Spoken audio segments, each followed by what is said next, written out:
I think I am definitely beginning to approach my maxes in a lot of these exercises, just in terms of being able to successfully do them for 5 sets of 5. The squats still are not quite at that point.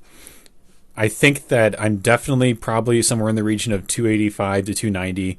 So I will probably max out this month and then struggle to get through the last couple workouts. But I definitely think that I can do them. Today was a little weird because my hamstrings were sore from doing the Romanian deadlifts on Tuesday. So it took a little bit for me to kind of get into the zone and get ready for the squats and kind of get going into it. But once I got into about halfway through the second set, everything just kind of relaxed and I felt fine and was able to go through and do them just fine. I had to be really careful though with how I was utilizing my my legs, just because if I didn't activate them properly, I found that I was starting to slide into my back a little bit. And so, a lot of utilizing the hips and being able to transfer over into the quads as I'm coming up. And it takes practice to get into that motion, into that movement. One thing I did notice, however, was that this weight finally had me fully activating my core to a point to where I felt like my core was being worked. So if I keep myself, around the 270 range going forward, I should be able to get a good amount of core work that I feel like I've been missing in my workouts over time, that has caused my back to accelerate higher than further than my core in terms of overall strength. And this will serve to really kind of help balance out that system to where I'm not activating my back with so much more strength and muscle than I have available in my core. So I'm curious how Saturday is going to feel at 275. It has been a long time since I've done any squat sets quite that heavy, and I think it'll be fairly doable. And I'm just wondering how my core is going to feel, and if I get a really good pump in my core as a result of it. I don't think I'm going to quite use my belt yet. I'm not at that point, and I don't think I'm really going to hit that until maybe 290. But I'm still going to try to do what I can to do it without a belt, just so I can have that extra push in my core that I've found and missed in terms of the utilization of being able to really work it and feel it just from bracing alone during a squat workout. Outside of that, it's nothing too crazy with the squat sets out of just getting kind of heavy. But I'm excited. I know I say that almost every workout, but I wouldn't be doing this if I weren't excited with any sort of progression or new insights as to what I'm doing. And it's just feeling better and better with as I'm getting heavier and heavier with these and getting more and more confidence that what I'm doing is working. And this fifth set did take a bit of work. And you can see me taking time between each rep, stopping, bracing, getting the weight, shrugging the weight up my shoulders as I'm breathing everything in. I found that's kind of like a good physical cue for me to get ready, taking a deep breath, feeling the weight go up, coming down, locking my core in place, and doing that final rep. So legs are definitely coming along nicely. My calves actually look pretty good during that, so that was a nice little side effect right there in that last set. And yeah, I am just going to keep pushing. I think, again, I'll probably max out somewhere around 285, 290. So we'll see if I can finish this month out. Moving on to bench, 170, not that bad. I was expecting a little more work for it, but again, when I did it, 3-4 weeks ago, I didn't have much issue at all. The only thing that really kind of tripped me up in these first few sets were on that third or fourth rep right there, the bar clipped the safety pin right there, and it's been kind of annoying.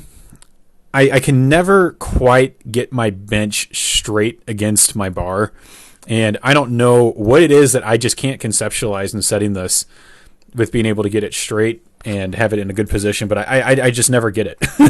And it frustrates the hell out of me sometimes, because I have to pay extra care to one of the sides to make sure that the bar is not going to clip the safeties and kind of throw off the position of my benching and make it more difficult to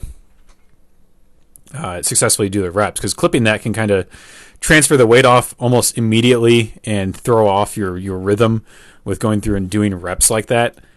And sometimes it makes it a little more difficult thinking, oh my God, I just screwed that up. And then you lose any sort of concentration, and you can lose focus and rigidity in your form because something in your concentration breaks. But outside of that, everything went really smoothly with the rest of the sets. The only minor hiccup is that in my fourth set, I lost count and thought I had done 5 reps. I'd only had done 4. So I resolved in my fifth set to make up and do 6 reps instead. And yeah, that was hard. Definitely doable. I might have been able to do 7 if I were fresh, maybe 8. But the 6 reps were not quite easy at that point. So coming in here, in my head, I was like, all right, time to do it. Get ready, 1 rep. Knock out the second. Third pretty quick. And I was like, all right, did the third, got to do the fourth and the fifth. I did. I'm like, yeah, 5th. I just thought that. 5 reps. I'm done. So I just racked the weight, and then I got up, and I thought, wait a second. I think that was only 4 reps. What did I just do? So I came over and stopped the recording for that set, double-checked it, and I was like, oh my God, how did I just do that? It's been a while since I've miscounted reps in a set. And came in here, and I'm like, okay, I'm going to do 6 reps. I'm just going to push through it and really kind of get this going. So came in, first rep, pretty good. Second rep, not too bad. Third rep, more or less the same. And then the fourth, felt a little bit of a push there to get that through. I thought, okay, I can do the 5th. I can definitely do the 6th. 5th took work, and I thought, oh my God, here we go.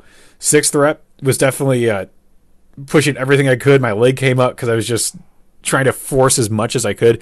I don't know why that happens. It doesn't seem very intuitive because you're breaking tension in your glute complex, in your glute ham complex, and somehow it just gives me enough little oomph to push that weight up and get it finished.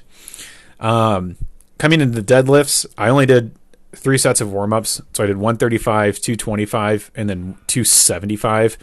And I don't know, maybe I should have done another set.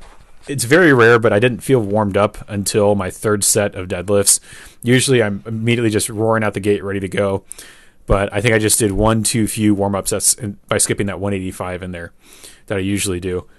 So, I don't know. I might try it again and do the 185 my warm-ups on next Thursday, because they made this kind of feel kind of maximal until I got into my 3rd set, and then I felt really warmed up, which is something that I usually run into with my squats. That's not a normal thing for my deadlifts.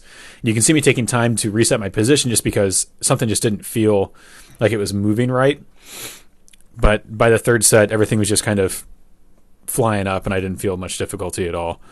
So coming into 3rd set, definitely felt a lot, more warmed up. One thing I've been noticing, though, at least, is that my legs look really nice. So that's always something nice to notice. So they're definitely getting a good pump from this workout. I'm finally starting to hit weights that are really making me work. And I got a good chest pump from this, too, in the end. But I'm all those deadlift reps are looking really solid. Breaking the weight and then pulling through and not trying to break and pull at the exact same time, which is good because that means I'm not trying to put 10% into that rep all at once. I'm doing it within reason. And I'm maintaining a flat back position, not compromising it and trying to lift my lower back. It's all done naturally. But I think this might be close to, again, my max with these deadlifts, just because typically your ideal 5x5 range is about 80% of your 1 rep max. And I know my 1 rep raw max is 405. I set that last week. It might be a little bit higher, so I might be able to manage a little bit higher on these. But this, I think, is fast approaching it, just because even after I warmed up, it still was a bit of work to get through them. And you can kind of see it in the 5th set. I am drenched in sweat pulling through this. And some of these reps took a little bit of time to get going, just to get moving. And it may not, the camera's kind of deceptive, which, again, this is a weight that I can move pretty regularly. But man, going through it, I was I was grinding the whole time. And it just didn't feel as easy as previous weeks. But that's not necessarily a bad thing either, because you really aren't going to develop strength staying in a zone where you're comfortable and moving everything super easily all the time. You aren't going to adapt to a higher stimulus. You're going to adapt to what's presented to you, and you become very adept at that weight. But you're going to find that you're not going to be able to push as much at higher weights, because you've become kind of complacent with it, and you think this is where I'll sit in this range, and this is kind of where I'll go. So it's a good thing that I'm hitting these points to where I'm having difficulty, to where I'm feeling like I'm really having to push to get through these sets, because my body is going to be forced to adapt to this heavier load that it wouldn't have otherwise, and it's going to make me stronger as a result.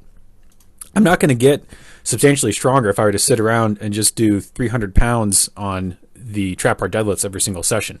That's something that I can do with almost, comparably minimal effort to this 325 and what's going to be the 335 next week. Even though it's only a 25-pound difference, it's something that's well within my wheelhouse in terms of power and capability.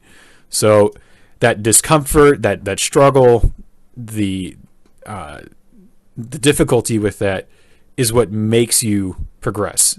Complacency doesn't really have an enormous place in terms of strength gain.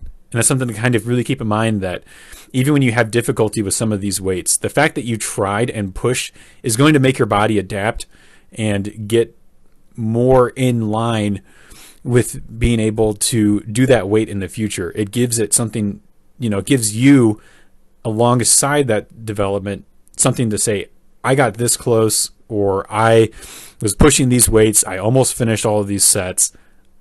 I have to keep working at this to get to this. And I just want to keep having that feeling, just because I started these sets months ago, very light, because I wanted to work my way back into this after coming back from injury. And now I'm finally 4 months in, getting to a point to where I'm definitely starting to max out. Actually, 5 months in. And it's been a slow grind up to it. And I've definitely developed strength over time and reacclimated myself and retrained after being detrained for so long. And it just takes time. And you have to put in the effort to be able to accomplish that. It's not something that's going to come quickly. It's not something that's going to come easily. But it's something that comes through practiced and determined work that you have to put in to accomplish that. So I know it sounds like a lot of like self-help, whatever, you just got to do what you got to do, blah, blah, blah. But there's reality behind it. And I'm looking forward to continue to push myself and continuing to struggle against some of these weights, because it gives me something to aim for.